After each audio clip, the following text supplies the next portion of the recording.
So back in 2019, Xiaomi released the Redmi Note 8, and basing just on its looks, it was a really great device. And many people bought it because the features were top notch. It had a great design, an amazing processor that was meant for mid-range devices, and the looks of the phone were just great. As a matter of fact, it was my dream phone for a long time, although I wasn't able to afford it. And time passed, and so I left it. Anyways, earlier this year, Xiaomi announced that they had sold over 25 million units of the phone, and to celebrate it, they released a 2021 version of the same phone. So I got all excited until it was released, and I finally bought it about a week ago. And to be honest, I have mixed feelings about this. So let's get on to the video.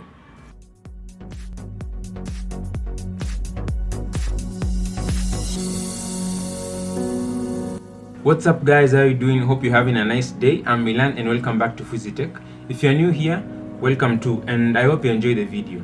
I've stayed with the phone for about 1 week, and this is my unboxing, first impressions, and 1 week review. So straight into the unboxing part. The box is the typical Redmi one, and inside the box you get some paperwork, a quick start guide, a warranty card, and safety information, a SIM ejector tool, and a transparent TPU case that feels quite well in the hand, and also an 18-watt fast charger and a USB Type-C cable for charging and data transfer. On the phone, there is a wrapping that lists its features such as the MediaTek Helio G85 processor, the 48-megapixel quad camera, 6.3-inch display with Gorilla Glass 5, and a 4000 mAh battery. Looking at the phone and its specs at first glance, it's like the Redmi Note 8 and the Redmi Note 9 had a baby, and the Redmi Note 8 was the dominant parent, hence the phone got its name and most features from it. Then it got the Redmi Note 9's brain, being the MediaTek Helio G85 chipset. I hope you get what I'm saying. Yeah. Anyways, let's head on to the design and build quality of the phone. It has two Gorilla Glass 5 panels, both at the front and back, with a plastic frame, and it looks quite premium. At the top it has an infrared sensor and a microphone, and at the right it has the up and down volume rockers and a power button below it. At the bottom it has a typical speaker, a USB-C port, a microphone, and a 3.5mm headphone jack. And at the left it has a dual SIM and memory card slot that I think is expandable up to 256GB, but I'm not sure since it wasn't listed anywhere on their website. At the back it has the quad camera with an additional fingerprint sensor, and although it looks really great, it is a huge fingerprint magnet. Here I have the Neptune Blue variant, but there's also Space Black and Moonlight White. So after putting it on and setting it up, I checked out the display, which is an IPS LCD screen, but despite that, it looks amazing, better than most of the same type of screen. It has a Redmi branding at the bottom of the screen, which I don't mind, and it also has a teardrop notch at the top. It's not a 90Hz screen, but for a 60Hz one, it's quite okay.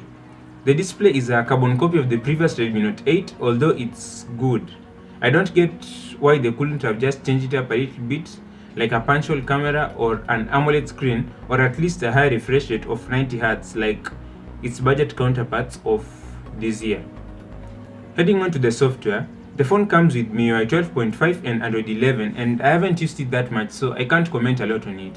What I can say though is that I still have no complaints about the phone, apart from maybe the dark mode bug.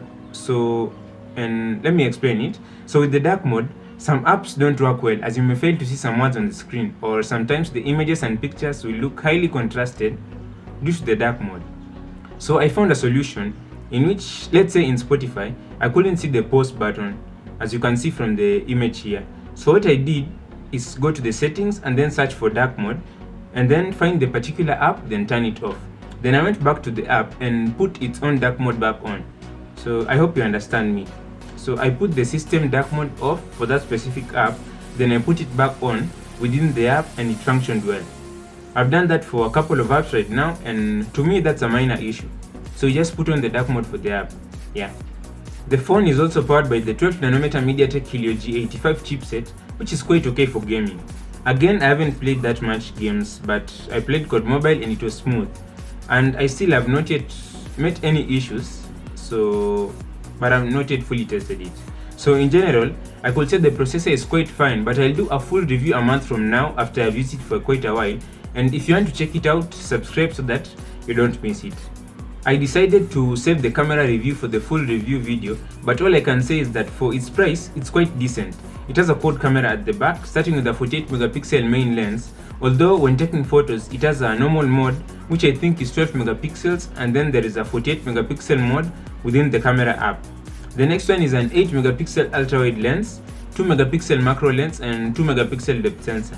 The selfie camera is a 13 megapixel lens, which is okay outside under natural lighting, but inside in bad lighting, it's not that good. Within the camera app, you get a couple of features like the 48 megapixel mode, slow motion mode, pro mode, night mode, portrait mode, and others. I'll do a full test on the cameras and give a full wholesome review. Another thing I wanted to mention is the battery life. So, being used to the numerous 5000 mAh battery capacity phones around these days, I was afraid that it will have a terrible battery life, but that wasn't the case. Instead, it has a quite good battery life, and this is coming from a person who uses the phone quite a lot.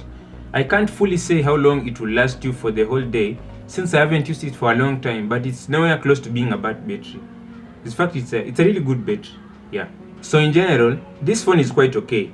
It's just like the 2019 Redmi Note 8 with some few different features, such as a different processor which affects small parts of the phone. If you ask me if I were to choose between this one and the 2019 one, I'd pick this one since it comes with Android 11 and MIUI 12.5, which may be upgraded to Android 12, although I'm not sure about that. And it's also the cheaper option, and cheap is good. From this screenshot, Xiaomi compared the difference between the MediaTek Helio G85 from the Redmi Note 9 and the Snapdragon 665 from the original Redmi Note 8. And the G85 came out better. Although I've not yet done my own benchmark tests, currently I'm using my judgment based on that. Anyways, that's all for today, and this is just a 1 week review, so it's not final or anything, and I may be wrong on some things, and if I am, you'll have to wait a little bit for the full review, and you can also correct me too at the comment section down below. So that's all for today, and if you like this video, don't forget to leave a sub, and also thanks for watching. I'm Milan and this is Fuzitech. See you next time, and I hope you have a splendid day. Thank you.